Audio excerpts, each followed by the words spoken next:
Hali-hali hoy po sa inyo mga kaibigan. And yes, sa inyo mga kaibigan. Kamusta ka na kaibigan? At tama dahil bumapagod niya sa labas. At bilang nakita ko pala si Sir Marlon, yung ahente dito sa Honda Cars Bacoor.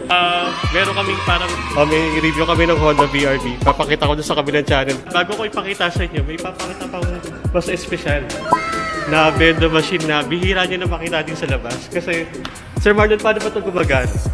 Okay yun guys, no? So, isi-select lang natin dito kung ano yung gusto nating item. So, marami tayo ditong pagpipilian. No? So, pag nakapili na kayo guys, ang gagawin nyo lang, isa-select lang natin dito yung napili nating item. Then, lalabas kayo yung QR code.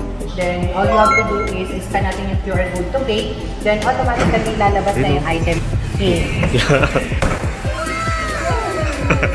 Napaka-convenient na talaga kayo ng e-wallet no? Kahit saan ka na magpunta. Yes, sobrang convenient ng mga e-wallets natin ngayon.